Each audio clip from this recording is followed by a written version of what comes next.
Hai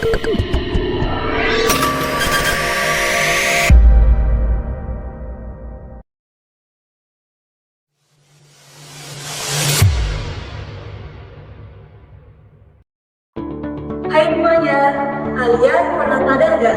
Karena kita itu lewat internet. Mulai dari nonton film di Netflix, cari novel atau bulan YouTube, sampai main game online seperti Mobile Legends atau PUBG. Bahkan untuk chat atau video call pun, kita udah jarang pakai internet atau handphone biasa, karena semuanya itu lewat internet. Nah, semua layanan digital itu sebenarnya menggunakan sistem yang sama, yaitu OTT atau over the top. Banyak dari kita yang menggunakannya setiap hari, tapi belum tentu tahu bagaimana cara kerjanya. Karena itu, di video ini kami akan membahas OTT secara lengkap, mulai dari pengertiannya, contoh dalam kehidupan sehari-hari, cara kerjanya, hingga dampaknya di bidang telekomunikasi. Jadi, simak video ini sampai selesai ya. Oke, sekarang kita akan bahas apa itu OTT. OTT atau over the top adalah layanan digital yang berjalan di atas jaringan internet tanpa memerlukan layanan tradisional seperti TV kabel, parabola, atau jaringan telepon konvensional. Disebut sebagai over the top karena layanan ini seolah melopati sistem lama. Misalnya, kita bisa menonton film tanpa TV kabel, menelepon tanpa pulsa, mendengarkan musik tanpa radio, hingga mengirim pesan tanpa SMS. Semua itu dilakukan melalui internet. Jadi, OTT adalah cara baru dalam menikmati konten. Lebih fleksibel, lebih praktis, dan juga lebih personal. Dan tanpa sadar, selama ini kita sudah menggunakannya hampir setiap hari. Lalu kenapa OTT muncul? OTT muncul karena kebutuhan masyarakat yang semakin berubah. Karena orang butuh layanan yang cepat, praktis, dan bisa diakses kapan saja. Dulu, kalau mau nonton film, harus nunggu jam tayang di TV. Sekarang tinggal buka aplikasi dan pilih sendiri. Nah, dulu telepon jarak jauh mahal. Sekarang video call bisa dilakukan secara gratis. Intinya, OTT hadir sebagai jawaban dari gaya hidup digital yang serba instan dan fleksibel. Biar makin kebayang, kita lihat contoh OTT dalam kehidupan sehari-hari. Sebagian besar layanan OTT saat ini diakses melalui smartphone atau HP sebagai perangkat utamanya. HP berfungsi sebagai end device yang menerima layanan OTT melalui jaringan internet. Contoh pertamanya itu adalah OTT video seperti Netflix, YouTube, Disney Plus, dan TikTok. Saat kita menonton film atau video lewat HP, perangkat tersebut menerima data streaming dari server melalui internet. Kedua, OTT musik seperti Spotify dan Joox. HP mengirim permintaan lagu ke server, lalu server mengirimkan data audio secara real time. Yang ketiga itu ada OTT komunikasi seperti WhatsApp, Telegram, dan lain. Chat, voice call, dan video call dilakukan melalui HP tanpa menggunakan jaringan telepon konvensional. Lalu yang keempat itu ada OTT gaming seperti Mobile Legends, PUBG, dan Genshin Impact. HP terhubung ke server game untuk mengirim dan menerima data secara terus-menerus.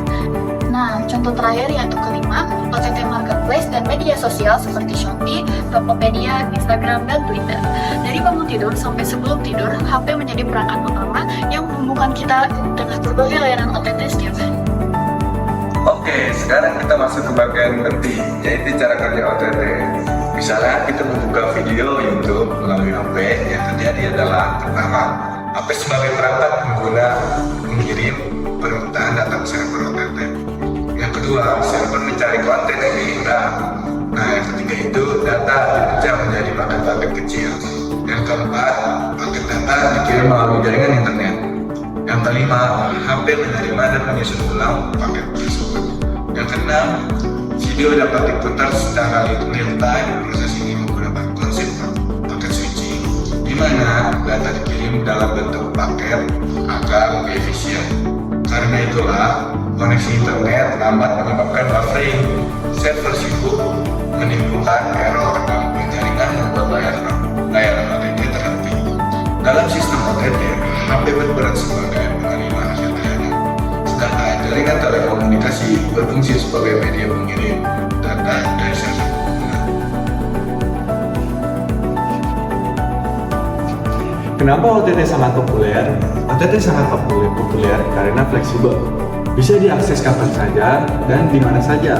Selain itu, biaya yang dibutuhkan juga relatif lebih murah dibandingkan layanan tradisional. OTT juga bersifat personal. Pengguna bisa memilih konten sesuai minat, bukan mengikuti jadwal tertentu. Karena itulah, OTT bisa digunakan saat di rumah, perjalanan, atau saat menunggu, dan selalu menyesuaikan dengan kebutuhan pengguna.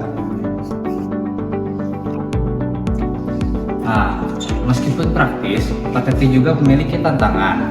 Tantangan yang pertama, kualitas layanan yang sangat bergantung pada koneksi internet. Nah, yang kedua, ada isu privasi dan keamanan data pengguna. Lalu yang ketiga, regulasi pemerintah berbeda-beda di setiap negara. Dan yang keempat, meningkatnya kebutuhan bandwidth membuat operator harus terus mengembangkan infrastruktur jaringan. Jadi, di balik kemudahan OTT, ada tantangan teknis dan kebijakan yang perlu diperhatikan. OTT memudahkan akses pembelajaran melalui platform digital. OTT juga membuat komunikasi jarak jauh menjadi lebih murah dan cepat. Hiburan menjadi lebih mudah diakses oleh siapa saja. Selain itu, OTT membuka peluang kerja baru di bidang digital. Dengan kata lain, OTT telah mengubah cara kita belajar, bekerja, berkomunikasi, dan menikmati hiburan. Sebagai kesimpulan, OTT atau over the top adalah layanan digital yang berjalan di atas jaringan internet dan memungkinkan pengguna mengakses berbagai konten tanpa bergantung pada layanan telekomunikasi tradisional. OTT memanfaatkan infrastruktur jaringan dan sistem pengiriman data berbasis paket untuk menghadirkan layanan seperti streaming video, komunikasi, musik, hingga game secara fleksibel dan real time. Kehadiran OTT memberikan banyak manfaat seperti kemudahan akses informasi, komunikasi yang lebih efisien, serta hiburan yang dapat dinikmati kapan saja dan di mana saja. Namun, di sisi lain, OTT juga menimbulkan tantangan, terutama terkait kualitas jaringan, kebutuhan bandwidth yang besar, keamanan data pengguna, serta regulasi layanan digital. Oleh karena itu, OTT bukan hanya sekedar aplikasi, tetapi merupakan bagian dari perkembangan teknologi telekomunikasi yang terus berkembang dan akan semakin berperan di masa depan.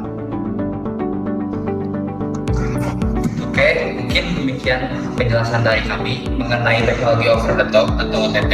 Semoga video ini dapat menambah pemahaman kita tentang bagaimana layanan digital berbasis internet bekerja dan perannya dalam kehidupan modern. Terima kasih atas perhatian dan waktunya yang telah diberikan. Kami mohon maaf apabila masih terdapat kekurangan dalam penyampaian. Sampai jumpa di pembahasan